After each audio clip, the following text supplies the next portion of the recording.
It's so dry here at the moment. I'm here at 8 AM on a Sunday morning, giving it some water.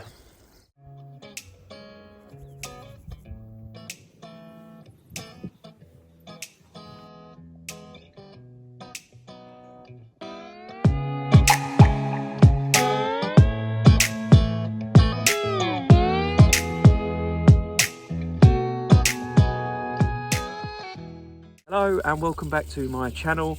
If you're new around here, my name is Alex and this is my commercial market garden.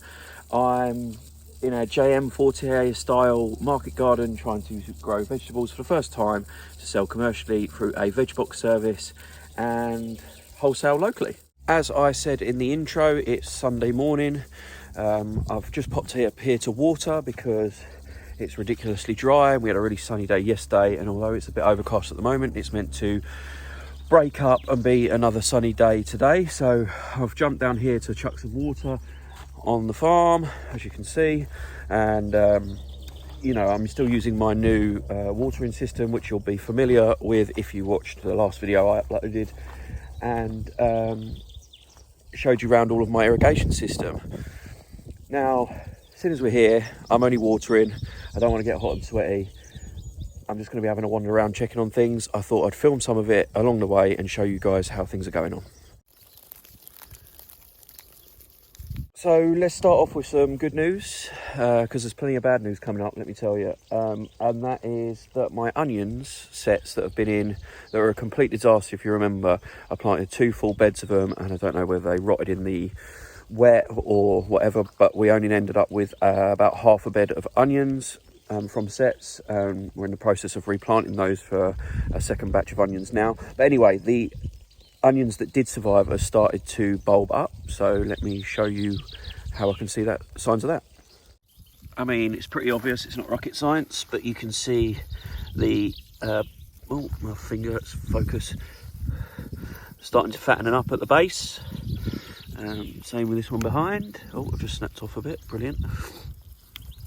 You can start to see that the onions are bulbing up, which means they're getting enough light. There we go, there's another one. Second thing that I've noticed this morning when I'm watering and having a quick look round is the red Russian Kale. A couple of beds down from the onions, a few beds down from the onions have taken really well. So I'm going to switch the sprinklers over so I can get to it and show you that.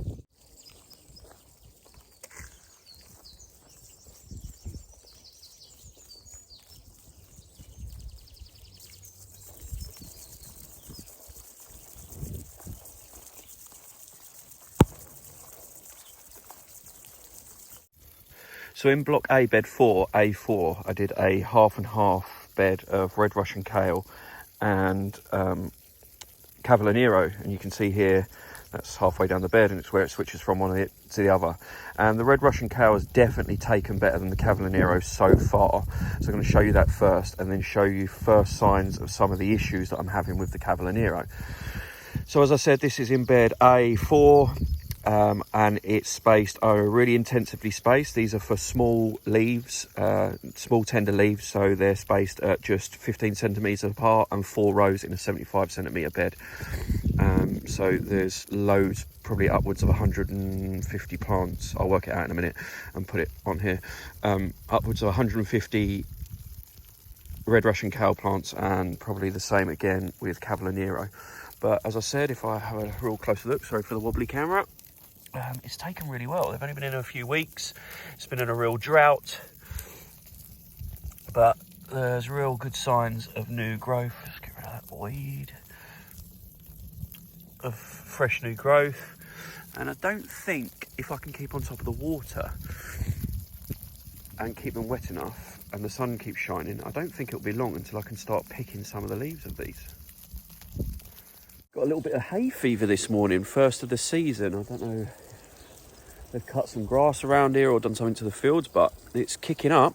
Anyway, So yeah, that's the red Russian Kale, and I'm really pleased with how that's taken, because I put a trial crop in late in the winter and it didn't really particularly take very well. It certainly didn't put on a lot of growth, and I was umming and ahhing whether that was because of how late I put it in, or because of the nutrients in the soil, or what it was. It was the one test crop that didn't go particularly well, and it was actually only a couple of beds further along. So I took the risk and put it in pretty much the same space. Obviously did the work with the beds over the winter period with adding nutrients and more compost, etc, etc.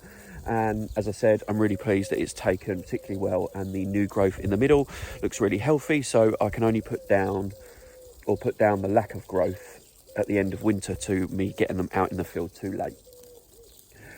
The final thing that I'll show you that's going really, really well is the peas, and then I'll allude to some of the problems that I keep referring to, like I've got massive issues, but I haven't. As I've wandered around this morning, I've seen the first signs of pest damage. So I'll show you the peas and how good the top growth on the peas is, and then I'll show you the pest damage that I'm having. These peas, there's about 750 plants crammed into a 15-metre bed, and they're just in 2 rows either side of the netting. These were one of the first things I planted out, and they've been through snow, frost. I mean, I planted them out this year, this particular row, but they've been through snow and frost and everything, and you know, they looked a bit battered. If I come down, you can see that the bottom leaves and the bottom bits of the plants are looking a bit frost bitten, a bit damaged, not particularly in great form, but the top growth is just beautiful, and now it's starting to climb up this netting that I put in place, and I'm really pleased with how they're getting on.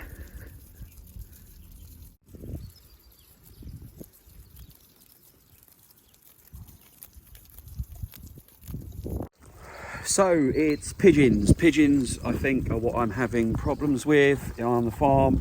This morning when I turned up, had a little wander around. It's the first sign of any kind of bird or pest damage that I've had on the farm with this year's new crops. And from experience, the fact that they've gone for the red Russian, the Cavalier Nero kale, the fact that they're pecking away at the leaves but leaving the spine of the plant, which I'll show you in a minute, says to me that it's pigeons. And to be fair, pest-wise, inside the fence, that's the only thing that I've seen. A couple of times as I've driven up, I've just seen one sole pigeon in here pecking away at certain stuff. Now, you know, I can afford to lose the odd plant to pigeons, but once one of them, their pigeon community, it's like Twitter, isn't it, or Instagram.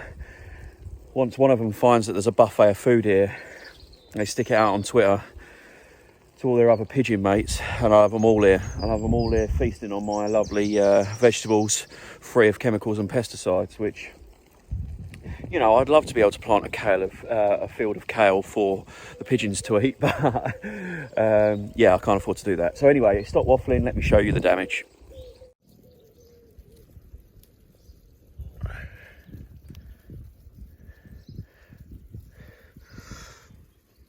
They're going for the fresh new growth in the middle as well, the cheeky monkeys. Just at least go for the bitter old leaves on the outside. Anyway, they seem to have concentrated on this little patch down here. There's some little damage on some of my pak choy over in one of the far beds over there. They've taken a few of those. They've even managed to pull a few of them up. So they've got a good taste, tender Cavalier Nero leaves and tatsoi. They are, you know, they know their stuff. They know good food. So yeah, what do you do about pigeons on a scale like this? Obviously, I've got EnviroMesh, which you can see up there if I can point. Protecting some of the stuff, like I put some new brassicas up there a couple of days ago, which I'll show you in a future video. And they're covered when they're nice and small by some EnviroMesh. I don't want the whole field to be just like EnviroMesh. But at the same time, this is a profit-making business and I need to protect my crops.